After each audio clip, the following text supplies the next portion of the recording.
হালকা শীতের আমেজ পড়তে না পড়তেই মনটা ঘুরতে যাওয়ার জন্য তৈরি।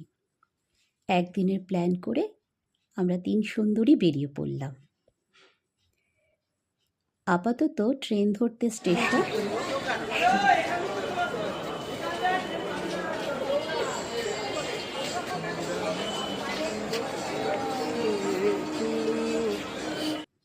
সেখান থেকে শিয়ালদা স্টেশন এসে পৌঁছালাম। এখান থেকে আমাদের গন্তব্যের ট্রেন সময় মতোই এসেছে। আমরা ঝটপট উঠে নিজেদের জায়গা মতো উঠে পড়লাম। উত্তরবঙ্গ এক্সপ্রেসে আমরা উঠেছি। কি অনেক রাত হয়ে যাওয়ায় স্টেশন পুরো ফাঁকা। কোথায় যাচ্ছি?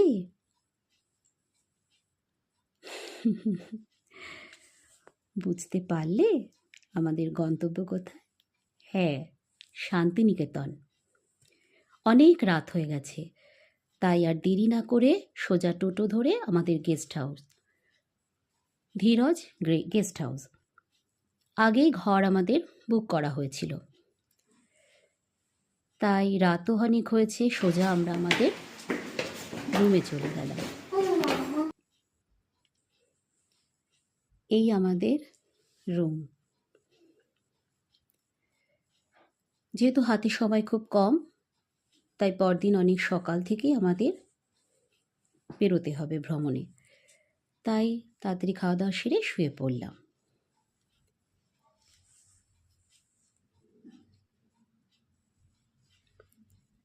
পরদিন অনেক সকালে উঠেছি আমরা, কারণ আজ অমাবস্যা। আমাদের কঙ্কালীতলায় যেতে হবে পুজো করতে।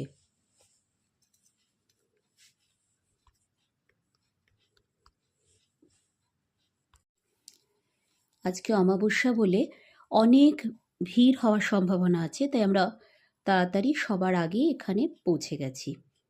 কিন্তু দেখলাম সেরম পরিমাণ ভিড় তখনও হয়নি।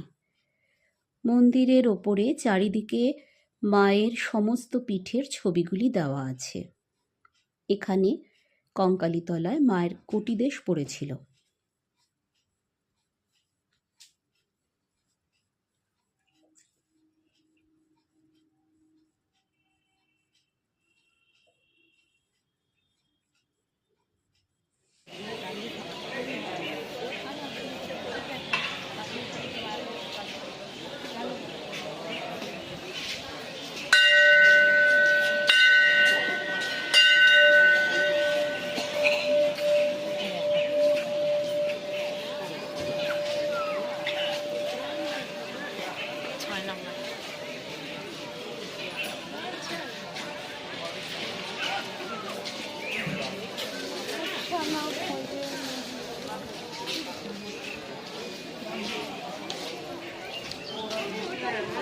এখানে মায়ের কোনো মূর্তি নেই, মায়ের একটি ফটো রাখা রয়েছে, সেখানেই আমরা পুজো দিলাম।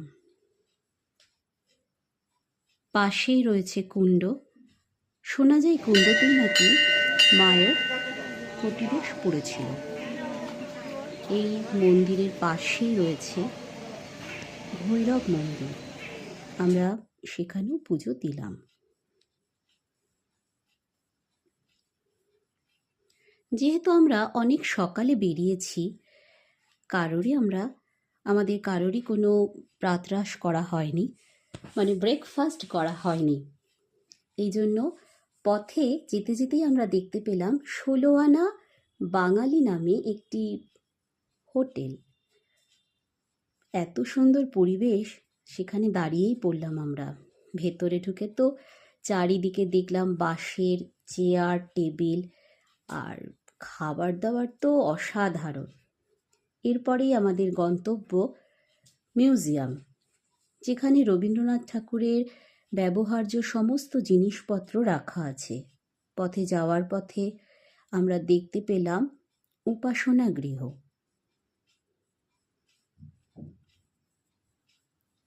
তখনও মিউজিয়ামের দরজা খোলেনি, তাই কিছুক্ষণ অপেক্ষা করার পর ১০টা নাগাদ আমরা মিউজিয়ামে ঢুকতে পেলাম। কিন্তু এখানে ভেতরে জুতো পরে যাওয়াও যেমন নিষেধ, তেমনি ছবি তোলাও নিষেধ। তাই কোনো ছবি এখানে আমি দেখাতে পারলাম না। এখানেই রাখা ছিল রবীন্দ্রনাথের বিখ্যাত নোবেল প্রাইজ, যে প্রাইজটি এখান থেকেই চুরি হয়ে যায়। তার এখন একটা প্রতিকৃতি রাখা আছে। এরপরে আমাদের গন্তব্য সৃজনশীল গ্রাম। এখানে টিকিট কেটে ঢোকার পর চারিদিকে নানা রকম ভাস্কর্য ছড়িয়ে আছে। ঢোকার মুখেই বাউল গান আমাদের মন ছুঁয়ে গেল।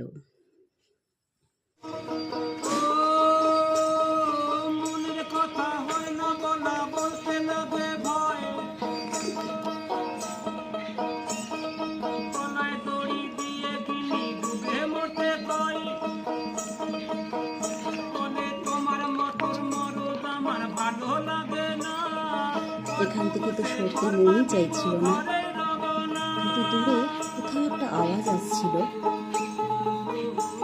বাইরে দূরে দেখি দূরে কিছু সাঁওতালি মেয়ে সেখানে ছৌ নাচ করছিল,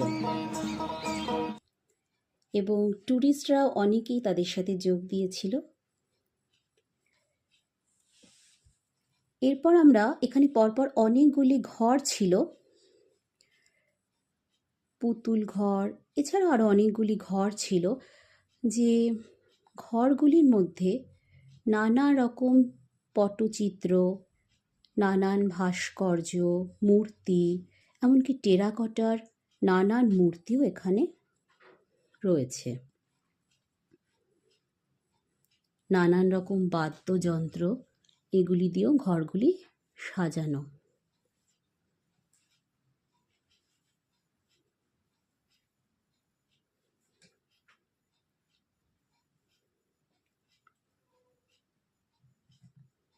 ইস, দেখেছেন কাণ্ড?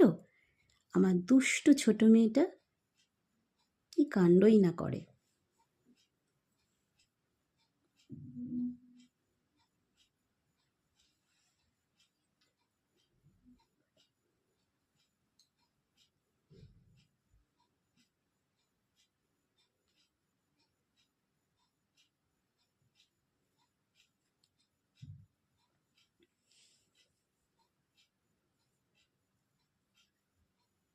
এই ঘরটিতে নানান রকম পাথরের মূর্তি রয়েছে, অপূর্ব তার কারুকার্য। সব ছবি তো তুলে ধরা সম্ভব নয়, যতটুকু সম্ভব চেষ্টা করেছি।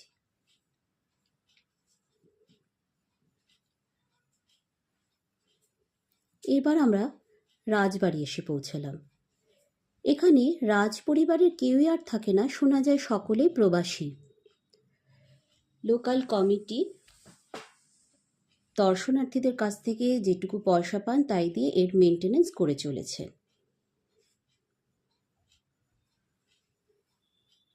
এরপর আমরা এলাম আর্ট গ্যালারিতে। এখানে অনেকগুলি মিউজিয়াম রয়েছে, বিশেষত দুটি মিউজিয়াম পাশাপাশি রয়েছে। একটির মধ্যে রয়েছে মনুষ্য সৃষ্ট নানান রকম ভাস্কর্য, প্রত্যেকটির নিচেই নানান রকম খোদাই করা রয়েছে। আরেকটির মধ্যে রয়েছে প্রকৃতি সৃষ্ট নানান রকম ভাস্কর্য, অত্যন্ত যত্ন সহকারে প্রত্যেকটি মূর্তি, প্রত্যেকটি ভাস্কর্য এরা সংরক্ষণ করেছেন।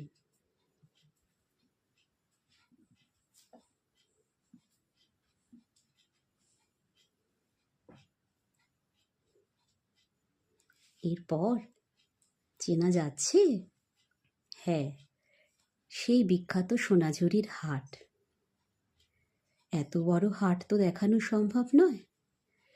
সামান্য দু একটি জিনিস কেনাকাটির পর আমরা সোনাঝুরির হাট থেকে বেরিয়ে পড়লাম। গন্তব্য কোপাই নদীর তীর। বিকেল হয়ে এসেছে। এখানে এসে দেখলাম এখানেও একটি ছোট হাট বসেছে। এখান থেকেও কিছু কেনাকাটি করলাম। কোপাই নদীর জল খুব অল্প, কিন্তু চারিদিকে অসাধারণ প্রাকৃতিক সৌন্দর্য। এখন হেমন্তকাল, এখনো দূরে কাশফুল ফুটে রয়েছে। সময় আমাদের হাতে খুব কম। আজই আমাদের শেষ দিন এই ট্যুরের। ফলে পরদিন সকালেই আমরা চললাম তারাপীঠ। পথে পড়ল ময়ূরাক্ষী বাঁধ, ময়ূরাক্ষী নদী। যেহেতু অমাবস্যা তখনও চলছে, অসম্ভব ভিড়। এই সেই বিখ্যাত কুণ্ড, অসম্ভব ভিড়। আমরা প্রায় 3-4 ঘন্টা লাইন দিয়ে পুজো দিতে পেরেছি। বারবার মন্দিরের দরজা বন্ধ হয়ে গেছে, কিন্তু প্রত্যাশিত প্রত্যেকটি মানুষ শুনতে পাচ্ছিলাম। কেউ ভোর 4টে থেকে দাঁড়িয়ে আছে, কেউ 5টা। সকলে সে প্রতীক্ষিত মাকে পুজো করবে বলে। পুজো দেওয়ার সাথে সাথেই মনটা ভারাক্রান্ত হয়ে গেল, কারণ ট্যুরের আমাদের আজ শেষ দিন।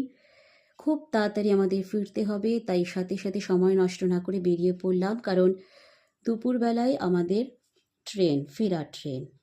ব্যাস, এই 2.5 দিনের শান্তিনিকেতন ট্যুর খুব তাড়াতাড়ি যেন শেষ হয়ে গেল।